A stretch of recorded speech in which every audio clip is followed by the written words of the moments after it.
Close your eyes. Think of one thing you are trying to control right now. Maybe it's a person, their opinion, their action. Maybe it's a situation at work, an outcome you're clinging to. Maybe it's your own body, your own past, a future you're desperately trying to script. Feel the tension it creates in your jaw, your stomach, your mind. That tension is the weight of an empire you were never meant to rule. For centuries, we've been sold a lie that says strength is domination, that peace is the quiet that comes after total victory, that to be the master of your fate, you must micromanage the universe. So you build walls of plans, you deploy armies of worry, you survey the borders of your life constantly for threats, and yet peace retreats, anxiety because you are fighting the wrong war. The ancient Stoics, the original mental warriors, discovered a secret that turns exhaustion into energy, chaos into clarity, and fragility into unbreakable resilience.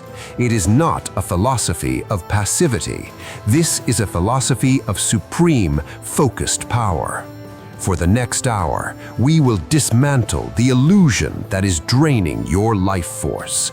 We will retrain your mind, not to grasp tighter, but to perceive with laser clarity the single point of leverage you truly possess.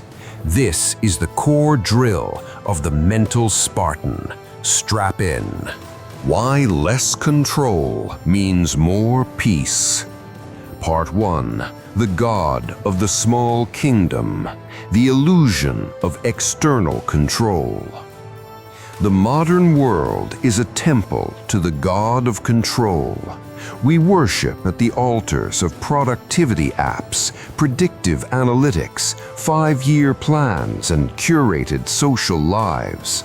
We believe if we input enough effort, enough worry, enough optimization, we can output a perfect, frictionless life. This is our original sin, and it is the source of all our mental fatigue. Let's diagnose this. Think of your mind as a kingdom. A wise king knows the borders of his sovereignty. He focuses his resources on developing his lands, fortifying his cities, training his citizens, the internals. A tyrant, however, is never satisfied. He looks across the sea at other kingdoms, the externals, other people's choices, the weather of circumstance, the tides of the economy. He launches endless, exhausting campaigns to conquer them. He spends his treasure, burns his energy, and leaves his own kingdom weak, undefended, and in a state of perpetual siege. Which ruler are you? Epictetus, born a slave, in chains, with zero control over his body or his life, carved out a freedom so vast, emperors envied it. He did it by drawing the ultimate boundary line. He called it the Dichotomy of Control. Some things are up to us, some things are not. It sounds simple. It is the most difficult and liberating practice you will ever undertake. Up to us are our judgments, our impulses, our desires, our aversions, and our voluntary actions.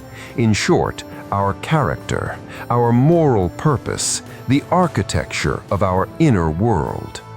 Not up to us is everything else: our body, our possessions, our reputation, our status, the past, the future, the actions of others. Your suffering, Spartan, is a simple mathematical error. You have been investing 95% of your mental and emotional capital into the not up to us column, a column that, by definition, yields no return on investment. You are pouring your priceless peace into a bottomless pit, and then you wonder why you are bankrupt. Every time you rage against traffic, you are trying to control the flow of a city. Every time you are devastated by a critical comment, you are trying to control another person's mind. Every time you are paralyzed by the fear of a future event, you are trying to control time itself. You have appointed yourself God of a kingdom you do not rule, and the weight of that stolen crown is crushing you. Part 2. The sorting ritual. Drawing the true battle lines. Knowledge is not enough. We need a drill, a daily, moment-to-moment martial art for the mind. I call it the sorting ritual. It is the practice of Epictetus brought into the heat of modern life. When any thought, any anxiety, any surge of anger or frustration arises, you must halt.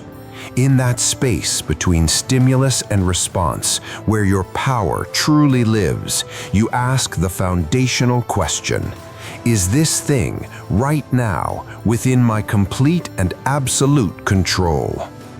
Let's practice right now. Your heart rate. Can you by sheer will stop it? No. You can influence it with breath, but ultimate control? Illusion. Your command? To care for the vessel, not to rage against its inherent fragility. A project deadline. Can you control the exact outcome? The client's subjective reaction? A colleague's last-minute error? No. Your command? Your preparation, your focus, your integrity in the process, your response to feedback. Your child's happiness.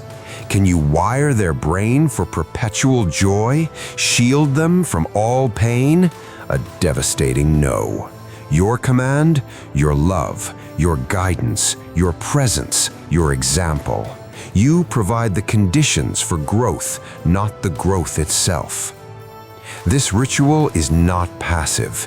It is the act of a commander deliberately choosing where to deploy his limited troops.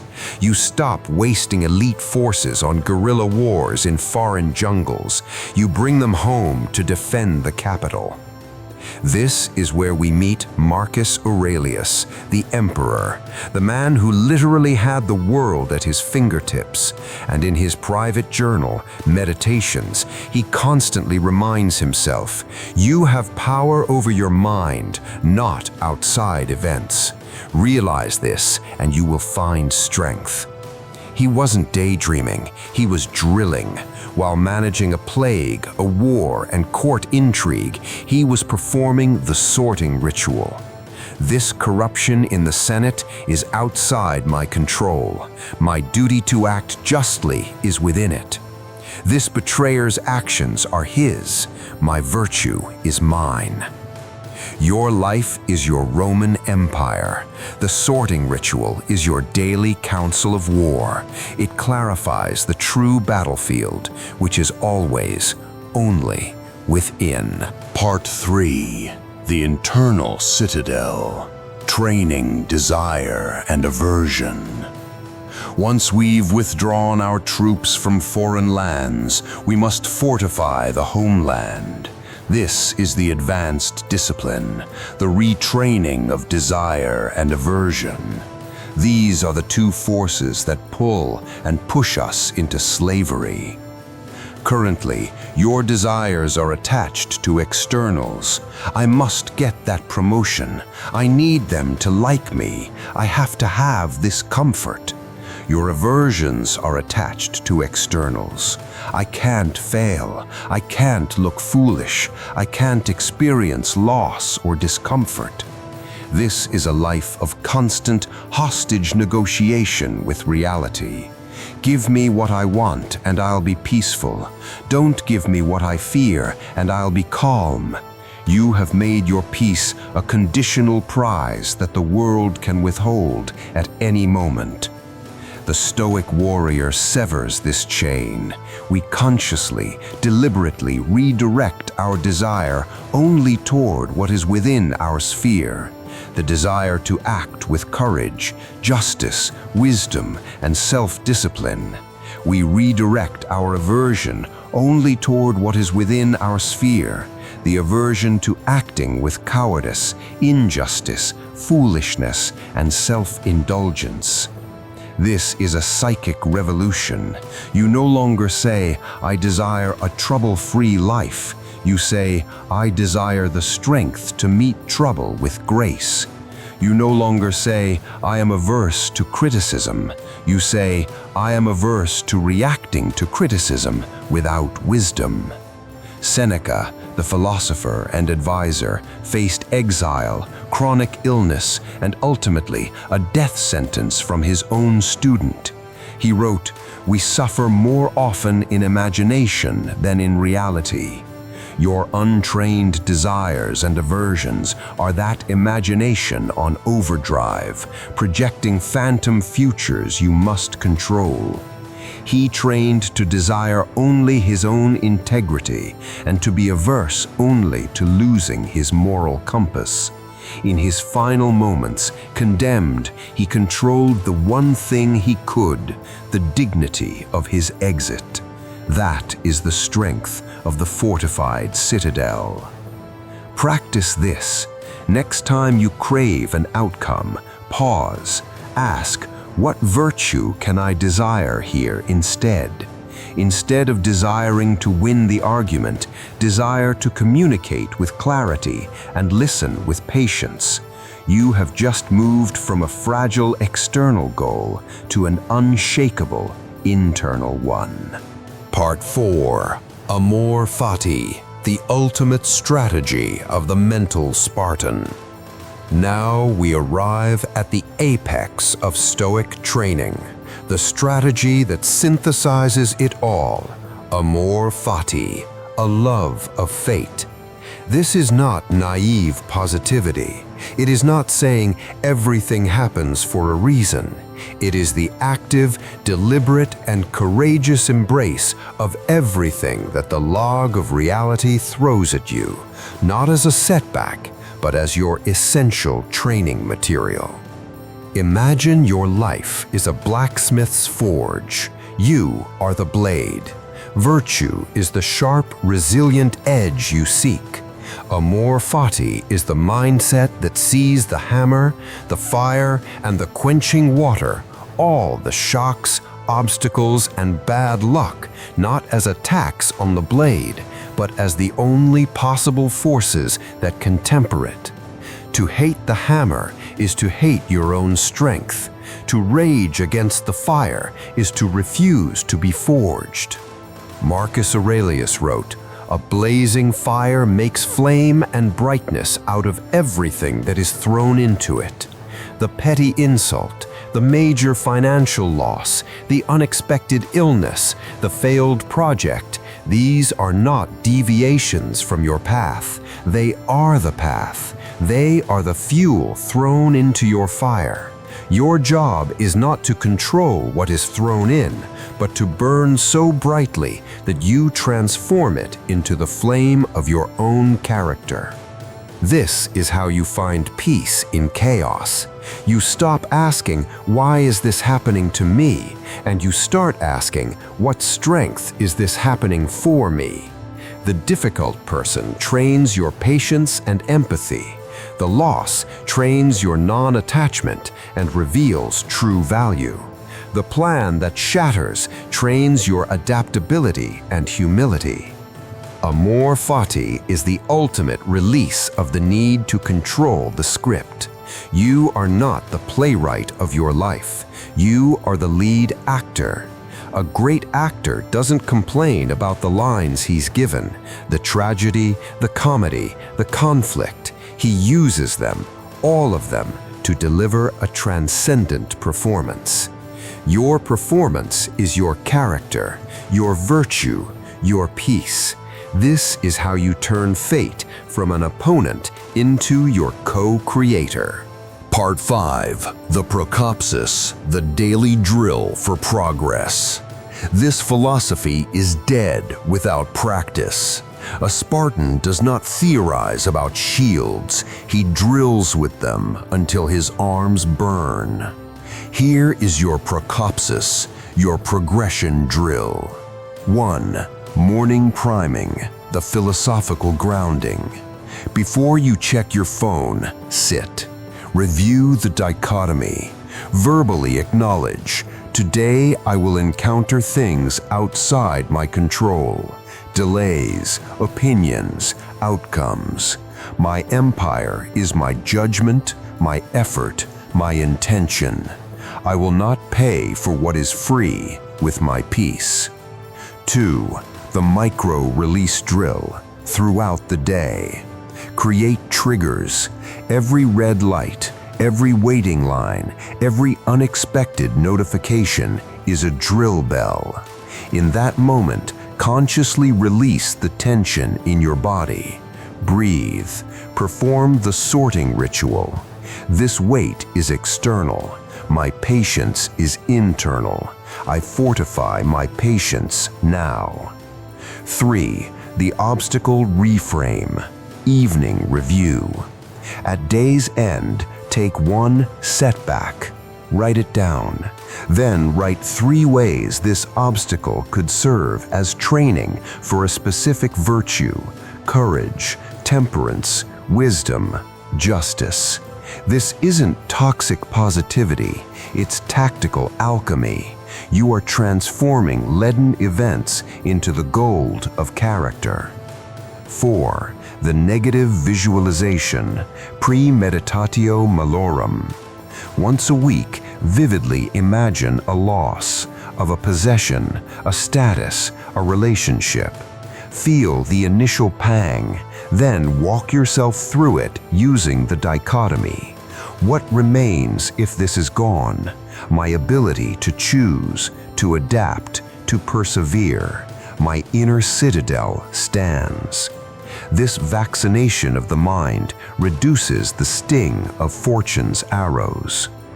Start small. The spilled drink, the missed call, the critical email. In these minor arenas, practice the release of control.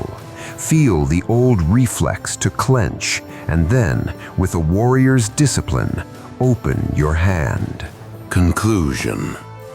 The world's definition of power is a fist, clenched, tight, ready to strike, to grasp, to hold on. It is impressive. It is also exhausting, brittle, and perpetually at war with the flow of reality. The Stoic, the mental Spartan, understands a deeper power, the power of the open hand, the hand that can feel, that can guide, that can release, that can receive. It is resilient, adaptable, and eternally at peace with the fact that rivers flow, winds blow, and some things are simply not for holding. You are not here to command the sea. You are here to learn to sail, to trim your sails of judgment, to set your rudder of intention, and to find a peace so profound that even in the heart of the storm there is a calm center, the unassailable citadel of your own reasoned choice. Less control over the chaotic, beautiful external world is not a loss. It is the necessary condition for total sovereignty over the only realm that has ever mattered, the kingdom within. This is where discipline is forged. This is where focus is laser-etched. This is where emotional control transforms from a struggle into a natural state. You have your orders. You have your drill. The battle for your peace is not won by conquering continents, but by mastering this single square foot of ground you stand upon, your mind. Now go, train it, conquer yourself.